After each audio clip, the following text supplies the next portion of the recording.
I recently got the chance to meet my French colleague, Sarah. I had heard fantastic things about her and was genuinely looking forward to connecting. Gosh, Sarah, it's so great to meet you. Since it was our first time meeting, I wanted to make a great impression, be friendly and welcoming. As soon as I saw her, I went in with my biggest smile, ready for a warm handshake or even a hug. But when I went for the handshake, she leaned in for a kiss on each cheek. La bise, they call it here. It threw me off for a second, but I quickly adjusted. Then I noticed she wasn't responding to my energy. She seemed reserved and hardly returned my smile. I started wondering if I'd done something wrong. But then things kept going downhill. She didn't return any of my warmth, and I found she was very standoffish.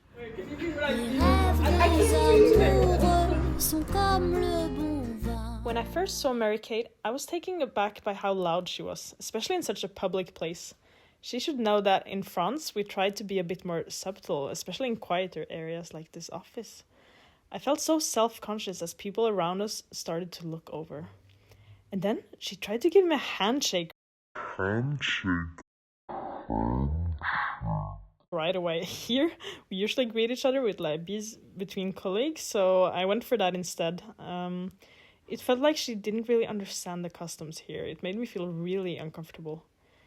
This reminds me of the story one of my friends told me about a job interview she had where she didn't get chosen for the job because of different cultural understandings.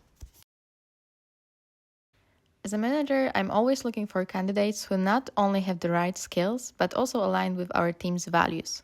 We had one candidate who seems very promising. She performed excellently in the earlier interviews and have glowing recommendations from other recruiters. I was sure that she would be a perfect addition to our cross-cultural team. She started off strong in the interview, giving great responses about her strengths and past experiences.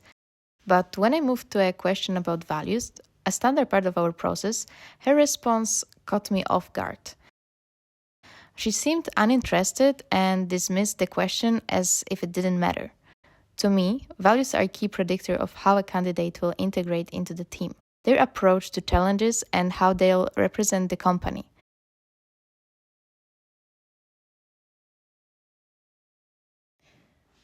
I was really excited about this international role that I interviewed for.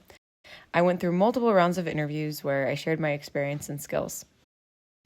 But after all that, I found out I didn't get the position. And when I asked for feedback, I was told it was because other candidates' values aligned better with the company's. What does that even mean? I just don't understand why values were so important in the interview. My values are personal. They don't determine how effectively I can do my job or how committed I am.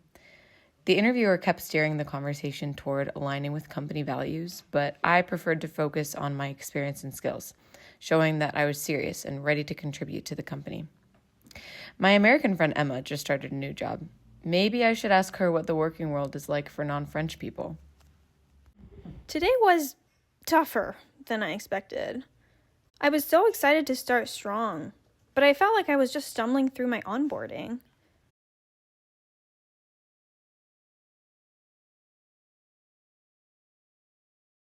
I tried to ask Bastien for a bit more direction, but he acted like I should already know what he wanted.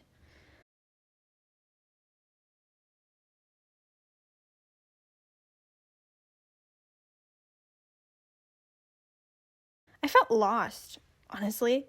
Where I come from, managers usually give clear guidance on what success looks like. It's not about hand-holding, it's just setting everyone up to succeed. Here it seems like independence is expected right from the start. I get it, but how am I supposed to meet his expectations when I don't even have a real sense of what they are? I want to go above and beyond, but I need a little context to get started before I can do that. Maybe I'm overthinking, but I don't want to seem like I can't handle things. I just need to find a way to understand his style better without feeling like I'm overstepping. Hopefully we can find a balance. I should ask Esteban what he thinks. Unbelievable. First day and Emma's already back at my office every 5 minutes with questions. I gave her the outline. What more does she need? This isn't school. I'm not here to babysit her either.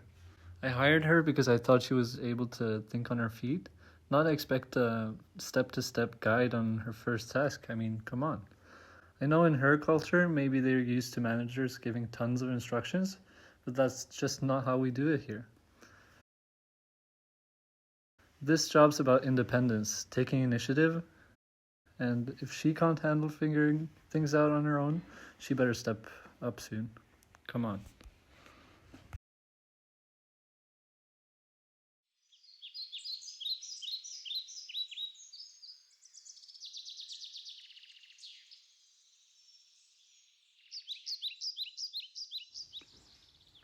Today was amazing. My performance review went so well. Esteban kept saying I'm doing a great job and bringing good ideas. And he mentioned a few little tweaks, but nothing major. He was practically glowing. In my culture, they'd be blunt if there was a problem. I'd hear things like, this needs fixing immediately, or you're underperforming. But he was all positive today. I guess they're just more encouraging in these reviews. I'm glad I don't have to worry about anything serious, just some polishing, as he put it. I'll keep doing what I've been doing, and maybe I'll even take on a new project. Today really confirmed that I'm on the right track. I hope I can share the good news with my friend Alexandra tomorrow at lunch.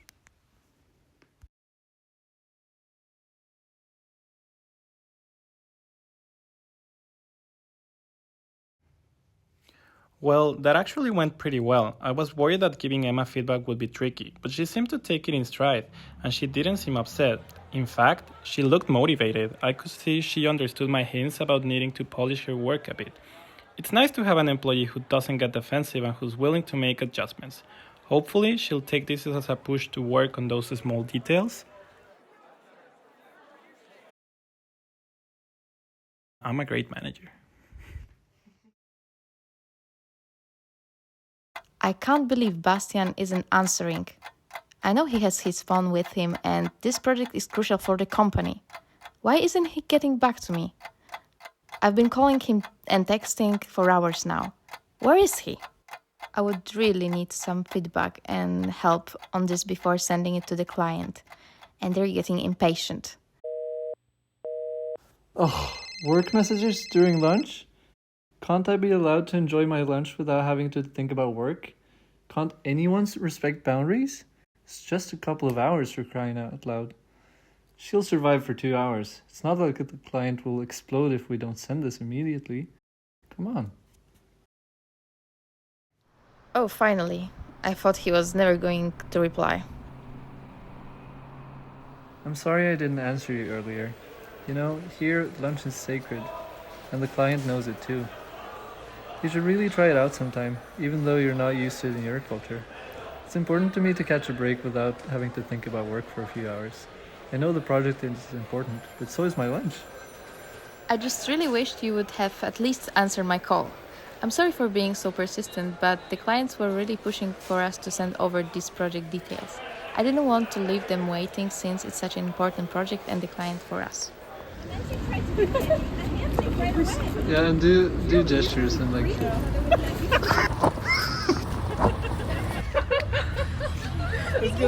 All you have to do is walk. Okay, go. Go.